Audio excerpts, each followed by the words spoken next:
ہاں جنہیں تسی بیٹھے نا میں تانوں وچ مسئلہ ایک سمجھاؤں لگا نو پلے بن اے جی کٹے دی قربانی جائز ہے؟ میں کہا گل سنو پائی کٹے دی قربانی تیرے میں بعد جو دستا ہے احلت لکم بہیمۃ الانعام میرے نبی نے کہا جڑے چھپایاں دا ذکر قرآن چاہیا تڑتے حلال مگر اتنے میں ایک گل کر لگا جڑیاں حلال چھپائے نے جے تینوں بکرا نہ لبے اونٹ نہ لبے گائے نہ لبے بکری نہ لبے بھیڑ نہ لبے دمبا نہ لبے شترا نہ لبے اونٹ نہ لبے تے پھر گائے نہ لبے تے پھر کی کرنا ہے پھر کٹا کر لیں بولو کی کر لیں پر کرامی اس مولوی کو جنہیں نواں کٹا کھولے ہیں سچی گل کر رہے کرامی اس مولوی کو جنہیں آخنا کٹا کر لیں یہ بہتا میواں نے کام چلایا ارے واڑی پڈو پکو کرارو پکو ہی نہ جو اتلو نولو آجو نولو ہم بے بولو یہ انہوں نے کام چلایا کٹے والا زمینداروں نے کٹے والی قربانی شروع کر لی اچھا بھی میں تمہیں دسن لگا نبی پاک نے فرمایا عمرہ کرو آپ نے فرمایا جڑے روزیاں عمرہ کرے انہوں انجے جی میرے نال مل کے حج پڑے تسی روزے والا عمرہ اچا سمجھتے یا عام عمرہ نبی پاک نے اونٹ کیتا کہ کٹا نہیں ہوں بولو کٹے والے ہاتھ کھڑے کرو اندر کوئی بھی نہیں تو پھر تسی نواں کٹا کھول دے کے اگے عمران خان کٹ کٹے کھولے اب 5 روپیے راتی پٹرول ودا دیتا ہے وہ باپ دے ملک پھرتا پہ تے اتھو بمب یور کر ماری سو تھرو ماری سو اتھو کتھو پلا ازبکستان چو تھرو سٹی سو اتھے 5 روپیے پٹرول مار دیتے ہاں دسی میں پٹرول سستا رکھوں جدوں دا آیا 65 تو لگ کے تے 118 تک پہنچ گیا ہے اللہ جاندا ہے جننے جھوٹ جننے یو ٹرن اس حکمران دے نامہ ایمال چ نکلنے نے انہیں 17 سالہ دی تاریخ چ پاکستان دے کسے حکمران نے جھوٹ نہیں بولے ہونے اللہ جاندا جھوٹیاں دا آئی جی آندا سی غریباں تے پٹرول سستا رکھوں ٹیکس نہیں لاواں گا ہن اللہ جاندا ہے انہاں 17 سالہ چ پٹرول مہنگا نہیں ہویا جنہ دی حکومت دے اندر پٹرول مہنگا ہویا ہے پتہ نہیں پیسے لجا کتھے رہیا ہے سانوں تے نظر نہیں آندے کرونے چ مولوی بھکھے ماری ہوندا ہے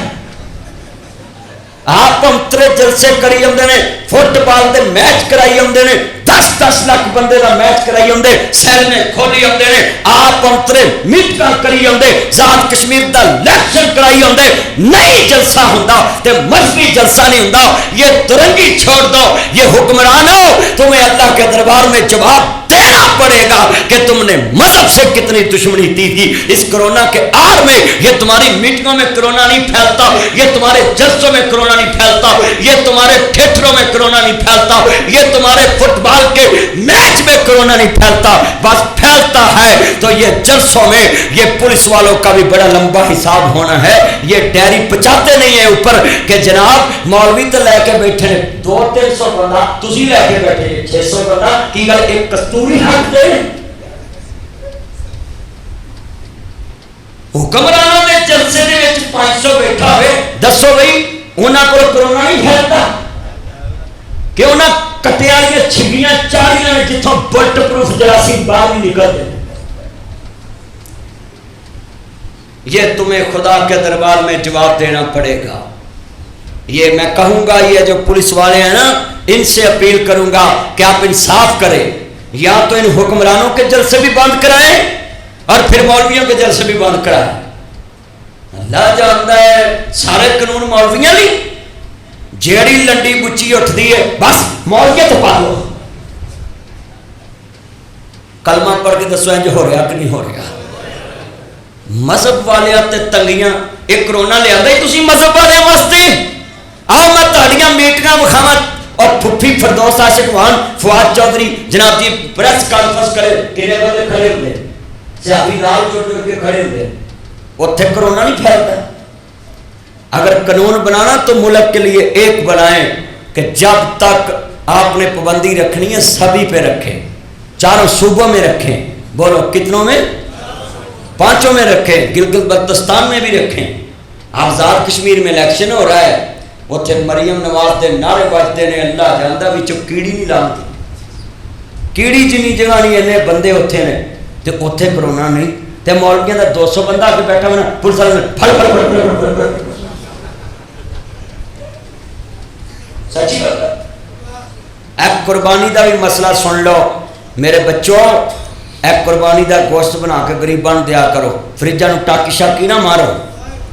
ਹਾਂਜੀ, ਇੱਕ ਕੁਰਬਾਨੀ ਦਾ ਬੱਕਰਾ ਬਣਾ ਕੇ ਇੱਕ ਲੱਤ ਸੱਸ ਨੂੰ, ਇੱਕ ਲੱਤ ਸਹੁਰੇ ਨੂੰ, ਇੱਕ ਲੱਤ ਸਾਂਢੂ ਨੂੰ, ਇੱਕ ਲੱਤ ਬੇਲੀਆਂ ਨੂੰ, ਤੇ ਚਰਬੀ ਤੇ ਪਸਲੀ। ਕੋਈ ਨੀਂਦ ਲਾ ਲਓ, ਚਰਬੀ ਵੀ ਕੁਰਬਾਨੀ ਦੀ ਖਾਣੀ ਸਵਾਬ ਹੈ। ਤੇ ਮੈਂ ਕਿਹਾ ਇਹ ਚਰਬੀ ਤੁਹਾਡੇ ਕੁੜਮਾਂ ਨੂੰ ਨਹੀਂ ਲੱਗਦੀ, ਸਾਨੂੰ ਨਹੀਂ ਲੱਗਦੀ, ਸਹੁਰੇ ਨੂੰ ਲੱਗਦੀ, ਦਵਾ ਉਹਨਾਂ ਨੂੰ ਵੀ ਚਰਬੀ। ਚਰਬੀ ਗਰੀਬਾਂ ਦੀ ਅਰਸ਼ ਵਾਲਾ ਨਹੀਂ ਮਿਲਦਾ। ਉਹਨੇ ਵੀ ਆਖਣਾ ਜਿਨ੍ਹਾਂ ਨੂੰ ਲੱਤਾਂ ਕੱਲੀਆਂ ਜੇ ਸਵਾਬ ਉਹਦੇ ਕੋਲ ਲਵੋ। ਚਲੋ ਮੇਰੇ ਅੰਦਰ ਤੁਸੀਂ ਚਰਬੀ ਖਵਾਈਏ। ਬੋਲੋ ਗਰੀਬ ਕਿਹਦੇ ਨੇ? ਉੱਚੀ ਬੋਲੋ। ਅੱਲਾ ਨਹੀਂ ਜੀ ਆ ਕੇ ਖਾਂਦਾ, ਅੱਲਾ ਦਾ ਮੇਰਿਆਂ ਨੂੰ ਖਵਾ ਮੈਂ ਖੁਸ਼ ਹੋ ਜਾਵਾਂਗਾ। ਅੱਛਾ ਕਲਮਾ ਪੜ੍ਹ ਕੇ ਦੱਸੋ, ਜਦੋਂ ਗਰੀਬਾਂ ਨੂੰ ਗੋਸ਼ਤ ਵੰਡਦੇ ਨੇ ਕਿੰਨੀਆਂ ਬੋਟੀਆਂ ਹੁੰਦੀਆਂ ਵਿੱਚ? 4 5 2 ਛਿਛੜੇ, 2 ਚਰਬੀ ਦੀਆਂ, 2 ਹੱਡੀ ਦੀਆਂ, 1 ਬੋਟੀ ਗੋਲ। ਕਿੰਨੀਆਂ ਹੋ ਗਈਆਂ? 7। ਕਹਿੰਦੇ ਲੈ ਦੁਆ ਕਰੀ ਅੱਲਾ ਕਬੂਲ ਕਰੇ। ਮੈਂ ਕਿਹਾ ਜੇ ਤੁਹਾਨੂੰ ਇਸ ਜਾਨਵਰ ਨੇ ਪੁਲਿਸ ਰਾਤ ਦੇ ਵਿੱਚ ਘਰ ਨਾ ਸੁੱਟਿਆ, ਮੇਰਾ ਨਾਮ ਉਠਾ ਦਿਆ। ਉਹਨੇ ਥੱਲੇ ਮਾਰਨਾ ਜ਼ਰਾਤ। ਹੁਣ ਆਣਾ ਇਹ ਕੀ ਕੀਤਾ ਹੀ? ਉਹਨੇ ਕਿਹਾ ਇੱਥੋਂ ਤੱਕ ਗਰੀਬਾਂ ਦਾ ਵਿੱਚ ਸੀ, ਅੱਗੇ ਤੁਹਾਡੇ ਰਿਸ਼ਤੇਦਾਰ ਜਿਹੜੇ ਲੱਤਾਂ ਖਾਂਦੇ ਰਹੇ ਨਾ ਪੂਰੀਆਂ ਤੇ ਉਹ ਨਾਲ ਤੁਹਾਨੂੰ ਲੈ ਕੇ ਜਾਣਗੇ। ਚੱਲਿਆ ਗਰੀਬਾਂ ਦੀ ਕੁਰਬਾਨੀ ਹੈ, ਤੂੰ ਲੱਤਾਂ ਹੀ ਪੂਰੀਆਂ ਵੰਡੀਆਂ ਉਹਨੇ। ਬੱਕਰੇ 'ਚ ਹੁੰਦੀਆਂ ਕਿੰਨੀਆਂ ਤੇ ਵਿੱਚ ਹੁੰਦੀਆਂ ਪਸਲੀਆਂ। ਜਿੱਥੇ ਹੱਥ ਲਾ ਕੇ ਵੇਖੀਦਾ ਵੀ ਇਹ ਕਿੰਨਾ ਕੁ ਭਾਰੂ ਹੈ। ਅੱਛਾ ਫਿਰ ਇੱਕ ਹੋਰ ਬੜਾ ਡਰਾਮਾ ਹੈ। ਕੁਰਬਾਨੀ ਲੈ ਕੇ ਨਿਕਲੋਗੇ ਨਾ ਮੰਡੀ 'ਚੋਂ, ਕਿੰਨੇ ਦੀ ਲਈ? 35,000 ਦੀ। ਲਿਆ 20,000 ਦਾ ਹੁੰਦਾ, 35 ਦਾ। ਉਹ ਵੀ ਅੱਗੋਂ ਕਰੂ ਹੁੰਦਾ, ਉਹ ਹੱਥ ਲਾ ਕੇ ਆਦਾ ਬੱਕਰਾ ਲਿਖਦਾ, ਉਹਦਾ ਤੂੰ ਠੱਗਿਆ ਗਿਆ। ਝੂਠੇ ਨੂੰ ਅੱਗੋਂ ਝੂਠਾ ਟੱਕਰਿਆ। ਹਾਂਜੀ ਐਂਜੀ ਹੈ। ਕਿੰਨੇ ਬੰਦੇ ਬੈਠੇ? ਮੈਂ ਤੁਹਾਨੂੰ ਸਾਰਿਆਂ ਨੂੰ ਇਹ ਗੱਲਾਂ ਤਾਂ ਸਮਝਾਈਆਂ, ਤੁਸੀਂ ਜਾ ਕੇ ਅਮਲ ਨਾ ਕਰਿਆ ਜੇ। ਮੇਰੇ ਬੱਚੋ ਖੁਦਾ ਵਾਸਤੇ ਕੁਰਬਾਨੀ ਦਾ ਗੋਸ਼ਤ ਗਰੀਬਾਂ ਨੂੰ ਦਿਆ ਕਰੋ, ਆਪਣੇ ਗੁਲਾਮਾਂ ਨੂੰ ਦਿਆ ਕਰੋ, ਆਪਣੇ ਮੁਲਾਜ਼ਮਾਂ ਨੂੰ ਦਿਆ ਕਰੋ, ਆਪਣੇ ਨੌਕਰਾਂ ਨੂੰ ਦਿਆ ਕਰੋ, ਕੰਮ ਕਰਨ ਵਾਲੀਆਂ ਨੂੰ ਦਿਆ ਕਰੋ। ਆਪ ਤੇ ਬੰਦਾ ਖਾਂਦਾ ਹੀ ਰਹਿੰਦਾ। ਇੱਕ ਕਸਾਈ ਨੂੰ ਸਗੋਂ ਆਉਂਦੇ ਨੇ ਚਾਂਪਾਂ ਲਹਿਦਾ ਕਰਦੇ, ਪੁੱਠ ਦਾ ਲਹਿਦਾ ਕਰਦੇ। ਕਸਾਈ ਵੀ ਫਿਰ ਉਹ ਪੀਸ ਰੱਖਦਾ ਆਪਣੇ ਵਾਸਤੇ ਜਿਹੜਾ ਸਾਰੇ ਟੱਬਰ ਨੂੰ ਨਸੀਬ ਨਹੀਂ ਹੁੰਦਾ। ਹਾਂਜੀ ਕਸਾਈ ਫਿਰ ਪਹਿਲੋਂ ਜਨਾਬ ਫਿਰ ਹਾਲਾਂਕਿ ਕਸਾਈ ਨੂੰ ਤਾਂ ਗੋਸ਼ਤ ਲਿਜਾਣਾ ਨਹੀਂ ਚਾਹੀਦਾ, ਉਹ ਸਾਰਾ ਮਹੀਨਾ ਨਹੀਂ ਸਾਰਾ ਸਾਲ ਗੋਸ਼ਤ ਹੀ ਖਾਂਦਾ ਰਹਿੰਦਾ। ਪਰ ਸਾਡੇ ਇੱਥੇ ਜਨਾਬ ਪੀਸ ਰੱਖਦੇ ਨੇ। ਆ ਫਰਿੱਜਾਂ ਵਾਲਾ ਬੜਾ ਸਿਆਪਾ ਹੈ। ਅੱਛਾ ਫਿਰ ਫਰਿੱਜ ਦੇ ਵਿੱਚ ਕੋਈ ਗਰੀਬ ਗੋਸ਼ਤ ਰੱਖ ਦੂ ਨਾ ਤੇ ਬੀਬੀਆਂ ਦੂਜੇ ਦਿਨ ਸੁਨੇਹਾ ਕਰਦੇ ਨੇ ਆਪਣਾ ਲੈ ਜਾਓ, ਜੇ ਰਲ ਗਿਆ ਕੋਈ ਲੈ ਗਿਆ, ਸਾਡੇ ਕੋਲ ਉਸ ਕੋਸ ਮੈਂ ਤੁਹਾਡਾ ਤੇ ਨਹੀਂ ਰਿਹਾ ਤੇ ਗਰੀਬ ਦਾ ਪਾਈਆ ਰਲ ਗਿਆ। ਹਾਂਜੀ ਸੱਚੀ ਗੱਲ। ਇਹਨਾਂ ਦੀਆਂ ਫਰਿੱਜਾਂ ਵਿੱਚ ਗਰੀਬ ਦਾ ਗੋਸ਼ਤ ਲੋੜ ਨਹੀਂ ਰਹਿੰਦਾ। ਤੇ ਆਪਣਾ ਮਰਮਾਂ 'ਚ ਵੀ ਪੁੱਛਦੇ ਨੇ ਇਹ ਮਰਮਾਂ 'ਚ ਗੋਸ਼ਤ ਕੁਰਬਾਨੀ ਦਾ ਖਾ ਲਈਦਾ? ਮੈਂ ਕਿਹਾ ਖਾ ਲਈਦਾ, ਜਿੰਨਾ ਚਿਰ ਤੁਸੀਂ ਮਰੋ ਨਾ ਖਾਂਦੇ ਹੀ ਰਹਿਣਾ ਚਾਹੀਦਾ। ਉਹ ਮਰਮਾਂ 'ਚ ਵੀ ਮਸਲੇ ਪੁੱਛਦੇ ਨੇ ਕਿ ਕੁਰਬਾਨੀ ਦਾ ਗੋਸ਼ਤ ਮਰਮਾ ਹੀ ਖਾਣਾ ਜਾਇਜ਼? ਅੱਲਾ ਮਾਫ ਕਰੇ, ਫਰਿੱਜਾਂ ਦੇ ਵਿੱਚ ਕਈਆਂ ਦਾ ਗੋਸ਼ਤ ਕਾਲਾ ਹੋ ਜਾਂਦਾ ਹੈ, ਉਹ ਵੀ ਵਿੱਚੋਂ ਆਉਂਦਾ ਮੈਨੂੰ ਕੱਲ੍ਹ ਨਮੂਨੀਆ ਹੋ ਗਿਆ। ਕੁਰਬਾਨੀ ਦਾ ਗੋਸ਼ਤ ਤੇ ਤੁਸੀਂ ਵੰਡੋ ਗਰੀਬਾਂ ਨੂੰ। ਵੀਰੋ ਕਿੰਨੇ ਕੁ ਲੋਕ ਨੇ ਜਿਹੜੇ ਕੁਰਬਾਨੀ ਕਰਦੇ? ਜਿਹੜੇ ਕੁਰਬਾਨੀ ਕਰਦੇ ਉਹ ਤੇ ਅਮੀਰ ਨੇ, ਔਰ ਜਿਹੜੇ ਕਰਦੇ ਨੇ ਉਹ ਤੇ ਖਾ ਸਕਦੇ।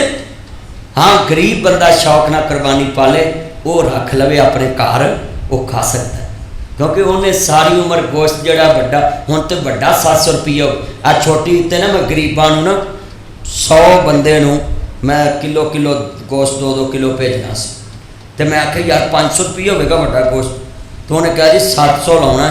ਤੇ ਮੈਂ ਫਿਰ ਗਰੀਬਾਂ ਨੂੰ ਕਿਹਾ ਤੁਸੀਂ 1000 ਦਾ ਨਾ ਛੋਟਾ ਗੋਸ਼ਤ ਹੀ ਲੈ ਕੇ ਖਾਓ। ਤੇ ਮੈਨੂੰ ਉਦੋਂ ਪਤਾ ਲੱਗਾ ਵੀ ਵੱਡਾ ਗੋਸ਼ਤ ਵੀ 600-700 ਨੂੰ ਪਹੁੰਚ ਗਿਆ। ਤੇ ਮੈਨੂੰ ਆਂਦਾ ਮੌਲਵੀ ਜੀ ਜੇ ਪਾਣੀ ਤੋਂ ਬਿਨਾਂ ਲੈਣਾ ਤੇ 800 ਜੇ। ਮੈਂ ਕਿਹਾ ਪਹਿਲੇ ਸੁਣਿਆ ਸੀ ਦੁੱਧ 'ਚ ਪਾਣੀ ਪੈਂਦਾ, ਹੁਣ ਗੋਸ਼ਤ 'ਚ ਵੀ ਪਾਣੀ ਪੈਂਦਾ, ਗੋਸ਼ਤ 'ਚ ਵੀ ਪਾਣੀ ਪੈਣ ਲੱਗ ਪਿਆ। ਇਹ ਪਤਾ ਨਹੀਂ ਕਿੱਥੋਂ ਪਾਉਂਦੇ, ਆਂਦੇ ਨੇ ਇੱਥੇ ਕੋਈ ਨਾਲੀ ਹੁੰਦੀ ਉਹਨੂੰ ਪੈਪ ਲਾਉਂਦੇ। ਬੈਠਾ ਵਿੱਚ ਕੋਈ?